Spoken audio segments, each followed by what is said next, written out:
سلام کر سکتے ہیں نہ کلام کر سکتے ہیں. وہ خواجہ آصف صاحب سے ایک دن کیا سر راہ ملاقات ہو گئی, میرا دڑن تختہ ہو گیا پارٹی سے.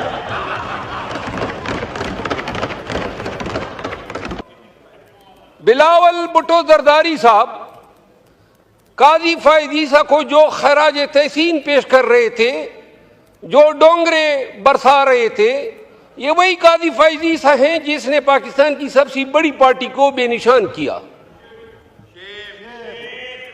یہ وہی قاضی فائز عیسیٰ ہے جس نے این امینڈمنٹ سے پہلے ریویو 2 دنوں میں فکس کر کے ضمیر فروشی کے لیے راستہ ہموار کیا, اور پھر ہمارے ایم این ایز وہاں سے برآمد ہو گئے.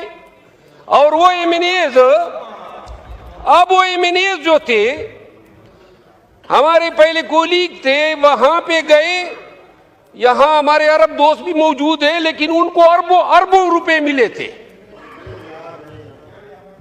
نہیں یار, یعنی کہ پھر میاں نواز شریف کی شکل ان کو پسند تھی. ہاں اچھا, یعنی بڑے ہی بے ذوق لوگ تھے. اچھا اب آپ مجھے اس پہ لا رہے ہیں نا, مجھے تقریر کرنے دے. جناب علی, ہمارے دوست اغوا ہوئے کہتے ہیں, ہمارے دوست جو ہیں, اور یہ عربوں کی جو پیشکشیں ہیں اس ایوان میں موجود شاید ہی کوئی یہ میں نہیں ہوگا جس کو نہیں ہوئیں گے, مجھ سمیت.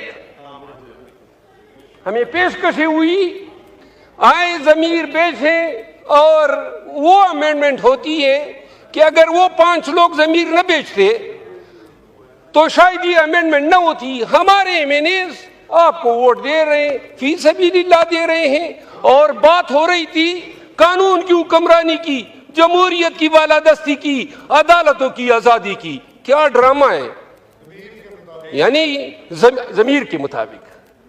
آپ کس نے کہا؟ ماشاءاللہ. جناب علی, پیر میاں نواز شریف صاحب نے موقع کے حساب سے عدلیہ پہ اپنی بڑاس بھی نکال دی, اور وہ تاریخ ساز شعر کہہ دیا کہ انہوں نے جو شعر کہا, جوابی شعر تو مجھے آتا ہے لیکن میرے نون کے. اس طرح کی اور ویڈیوز دیکھنے کے لیے سبسکرائب کیجیے ہمارا چینل.